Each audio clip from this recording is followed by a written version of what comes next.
군대 동료 중에 한 명이 저한테 조언을 해주더라고요. 야, 연주야, 너 부동산 공부하면 또 다른 것들로 부를 창출할 수 있어. 그 말이 너무 신기했어요. 그 당시에는 완전 옛날이거든요. 돈은 월급을 모아야 되는 거 아니야? 라고 생각을 했는데 아니래요.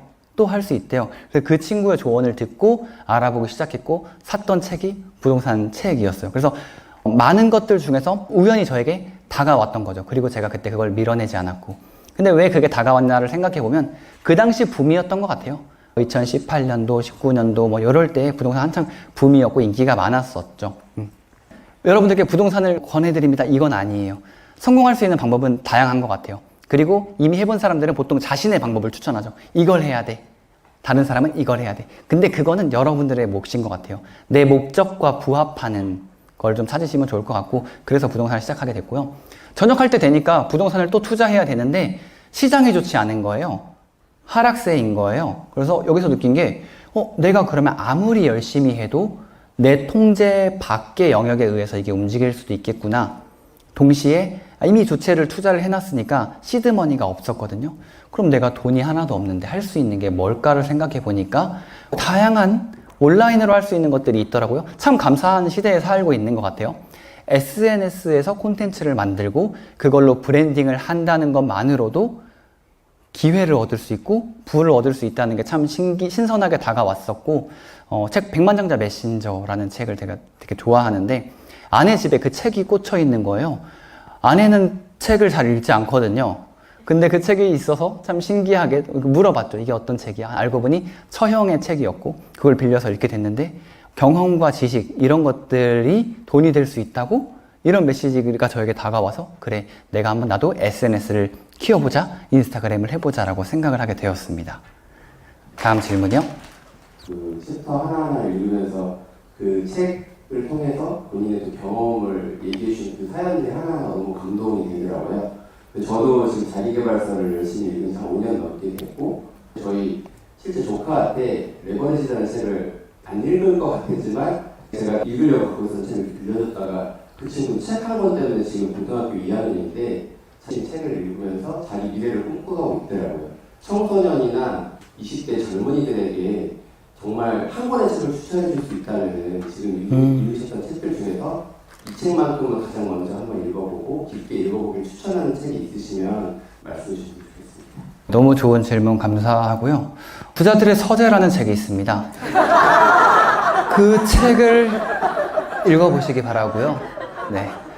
학생들한테 저는 정말로 자신 있게 일단 제 책을 추천드리고 싶고요. 이 책은 그 여러 책들을 잘 모아 집약해 놓기도 했고 또 외국 책들이 조금 어려울 수 있거든요. 생각하라 그리고 부자가 되어라. 그 책을 제가 되게 좋아하는데 학생들이 읽기엔 조금 두껍고 어려울 수 있어요. 외국 저자들이 쓴 책이 조금 안 와닿을 수 있거든요. 제 책을 또 빼고 얘기를 해야겠죠? 너무 속물처럼 보이니까요. 제가 어렸을 때 한 권 읽었던 책이 폰더시의 위대한 하루라는 책이 있었어요. 굉장히 쉽게 되어 있는 소설 형태이고 자기계발서? 중학생들도 읽을 수 있는 수준이에요. 왜냐면 제가 중학교 때 읽었던 책이거든요. 그래서 그 책이 제가 읽었던 인생의 첫 자기계발서입니다. 학생들은 아직 책을 많이 안 접해본 친구들도 있을 테니까 그런 난이도가 쉬운 거 혹은 약간 재미있는 거 이런 책들을 좀 추천드리고 싶다. 계기가 돼서 지금 파이어족 모임에서 크루도 활동하고 있는데 책을 읽기 시작한 지 1년 정도밖에 안 됐고 작년에 12권을 1년 동안 읽어보자 했는데 2배로 읽게 됐어요. 오. 이런 강의를 사실 처음 와보는데 굉장히 그 행동하는 것들과 또 강조하시는 내용들이 제가 그 파이어 크루를 하면서 같이 잘해보자 하는 그런 행동력을 굉장히 많이 얘기해 주셔가지고 제 모임에 이거 추천을 정말 해야겠다. 같이 왔으면 너무 좋았겠다라는 생각을 하게 됐고요. 제가 요즘 관심 가는 건 뭐냐면 사실 부를 이룬다는 게 쉽지는 않고 또 아무나 할 수 없다고 생각해요. 그것들이 나를 만든다는 걸 다시 되새기게 됐고 부를 얻었을 때 작가님의 미래 삶에 어떤 가치를 펼치고 싶고 어떤 삶을 살고 싶길래 부를 이뤘어야 되는지 어떻게 살고 싶을까 어떤 영향력을 미치고 싶을까라는 게 사실 요즘 되게 궁금하거든요. 그래서 최종적으로 이루고 싶은 뭐 꿈과 가치에 대한 질문인데요. 요건 저는 1차적인 단계와 2차적인 단계가 있는 것 같아요. 솔직히 말하면 1차적인 단계는 저 잘 먹고 잘 살고 싶고요. 저희 가족들 지켜주고 싶고요. 우리 가족들 부유하게 행복하게 해주고 싶은 게 솔직한 욕심이에요. 그리고 더 나아가서 하고 싶은 건 아까도 언급을 했지만 눈을 감고 6개월밖에 살지 못한다면 난 뭘 할 것인가에 대해서 책을 쓰고 싶다라고 했거든요. 그걸 곰곰이 생각해 보니까 그러면 나는 누군가의 앞에 서서 말을 하거나 이런 경험과 교훈을 주는 게 너무 행복한 사람이더라고요. 그래서 최종적으로는 그런 일들, 지금과 같은 일들, 그래서 오늘 사실 너무 행복하거든요. 지금 이런 일들을 앞으로도 계속 하고 싶고요. 그리고 다음으로는 자립이 어려운 아이들, 그러니까 왜 아이들일까를 생각해 봤는데 제가 어렸을 때 누가 우리 집 앞에 1억 놓고 가면 참 좋겠다. 진짜 그런 생각을 했어요. 누가 우리 집 도와주면 정말 좋겠다. 근데 도와주는 사람은 없더라고요. 근데 나는 한번 해볼까? 나는 한번 해보자. 그래서 지금도 보육원 봉사 이런 활동들을 하고 있고 아이들 바베큐 파티도 해주고 이렇게 놀아주고 더 제가 성장하면 더 풍족하게 단순히 먹는 거 이런 것뿐만 아니라 지금 저랑 같이 봉사활동 다니고 계신 분도 있는데 아이들에게 단순히 먹을 게 아니라 교육 혹은 그들이 자립할 수 있도록 도와줄 수 있는 장치 뭔가 이런 것들을 만들 수 있는 사람이 되면 정말 행복하지 않을까 뿌듯하지 않을까 그런 생각을 하고 있습니다.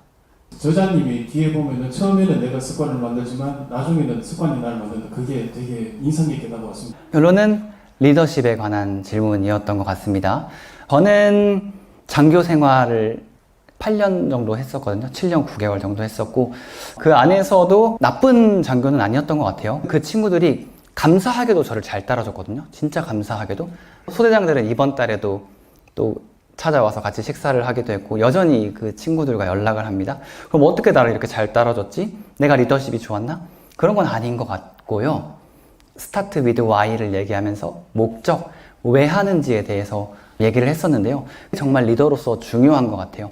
저와 함께 있었던 간부님들 중에서 일부 간부분들은 이거 그냥 해, 빨리 해, 하라고 했지 왜 안 했어? 항상 그 행동에 초점을 맞춰져 있었거든요. 저는 지뢰 제거 작전이라 아주 위험한 걸 했어요. 지뢰가 실제로 있는 데서 지뢰를 캐는 중대장 역할을 했었는데 항상 그 이유를 설명해 줬던 것 같아요. 이거 해, 옷 입어, 빨리 이거 해가 아니라 우리가 이걸 왜 하는지, 우리가 함으로써 국민들이 어떻게 안전해지는지, 우리는 안전장비를 차고 절차를 알고 나서 이걸 하는데 국민들은 이걸 모르는 사람들은, 모르는 국민들 입장에서는 이걸 밟았을 때 진짜 다리가 절단될 수도 있는 상황인데 우리가 그래도 이걸 해야 되지 않겠냐? 우린 전문 인력과 전문 지식과 전문 장비가 있으니까 그러면 정말 열심히 하더라고요. 정말 잘 따라줬던 것 같아요. 리더십에도 정말 많은 게 있겠지만 감히 조언을 하나 드리자면 왜 하는지 항상 명분을 잘 설명해주는 리더는 알아서 아래 사람들, 부하들 혹은 직원들이 잘 따라오지 않을까 생각을 해봅니다. 첫 번째는 이제 어렸을 때 굉장히 경제적으로 힘드셨고 또 성인이 되셔도 힘들게 하셨는데 어떻게 그런 상처를 공개하시고 또 여전히 원망보다는 부모님께 효도하시려고 하시는 그게 좀 쉽지 않다는 생각이 들거든요, 저는. 그래서 그런 걸 극복하셨는지 궁금하고 두 번째는 인스타 5개월 정도는 정말 아무 그런 게 없으셨다고 했는데 얼마 만에 2만까지 이제 가셨는지와 깨알 팁을 좀 공유해 주셨으면 좋겠습니다. 네. 첫 번째 질문과 두 번째 질문이 전혀 딴 질문 같지만 연관성이 있는데요. 처음에는 내 이런 과거를 드러내는 거에 대해서 조금 꺼려지기도 했어요. 왜냐면 친구들 보면 좀 창피하잖아요. 어려웠던 환경. 공개를 하기 시작하니까 그 이후로는 뭐 그런 건 없었는데 하지만 어려웠던 상황을 그래도 어떻게 안간힘 써서 그냥 제자리에 올려놓은 것 같아요. 이런 경험도 해봤고 그래서 감사한 것 같습니다. 인스타그램을 어떻게 해서 이렇게 키우게 되었냐? 솔직하게 드러내니까 반응이 점점 좋아지더라고요. 부자 되는 방법 공개합니다. 습관은 이렇게 해야 됩니다가 아니라 나를 드러낸 거예요. 내 스토리. 내가 왜 이 습관을 하는지. 내가 왜 책을 읽게 되었는지. 콘텐츠 보면 그런 거 많아요. 책 읽어야 됩니다. 자기 전에 10분 책 읽어야 됩니다. 물을 많이 마셔야 되고 러닝을 해야 됩니다.